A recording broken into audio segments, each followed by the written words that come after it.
जहां व्यापारी साथियों के साथ बैठक हुई, वहीं व्यापारी साथियों की बहुत सी चीजों को लेकर के चिंता थी। कहने को तो सरकार ये डबल इंजन की है। भारतीय जनता पार्टी के लोग कभी थकते नहीं हैं ये कहते हुए कि डबल इंजन की सरकार है।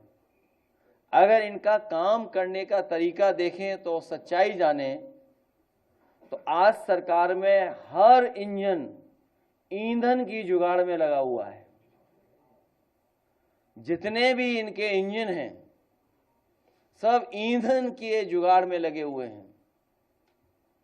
वहीं व्यापारी साथियों ने यह भी संकल्प लिया है कि बिना खर्चे के अपने स्थानों पर बैठ करके समाजवादी पार्टी का प्रचार के साथ साथ चुनाव में पूरी जिम्मेदारी के साथ सहयोग करने का काम व्यापार सभा के लोग करेंगे।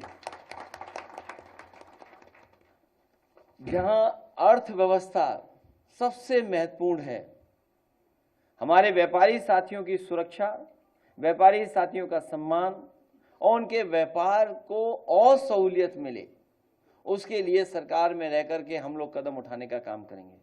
जहां भारतीय जनता पार्टी ने समय समय पर यह भरोसा दिलाया व्यापारियों को कि जितने भी उन्होंने फैसले लिए हैं, चाहे वो जीएसटी के हों या अन्य कानून के, ये कहकर के भरोसा दिलाया कि इसके लागू होने से, इसके सरलीकरण होने से व्यापार को लाभ पहुंचेगा। लेकिन सच्चाई यह है कि इन कानूनों ने हमारे व्यापारियों को जहां उलझाया है, वहीं व्यापार को भी संकट में डालने का काम इन गलत नीतियों के, इन गलत कार्यक्रमों के माध्यम से हुआ है। भाजपा के राज में, इस भारतीय जनता पार्टी के राज में व्यापार कारोबार आर्थिक सामाजिक आपातकाल के दौर से गुजर रहा है। ये नए तरह की इमरजेंसी है व्यापारियों के ऊपर। ये ऐसा समय गुजर रहा है कि जहां पर आर्थिक सामाजिक आपातकाल लग रहा है। कल ही खबर हम लोगों ने अखबारों में पढ़ी और बहुत सारे जुड़े व्यापारी ये बात जानते होंगे, जहां अखबार में ही लिखा है और सरकार का ये आंकड़ा ये कहता है कि पिछले एक साल में 35,000 एमएसएमई कंपनियां बंद हुई हैं देश में।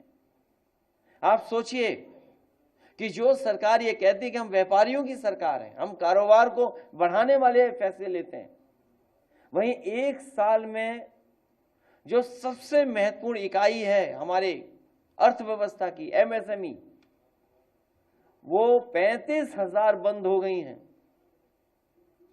जहां सरकार की जो मेंटलिटी है, काम करने का जो तरीका है, वो जाहिर हो रहा है कि ये सरकार ट्रेड मेंटलिटी से काम कर रही है, जिसमें प्रोडक्शन की कोई जगह नहीं है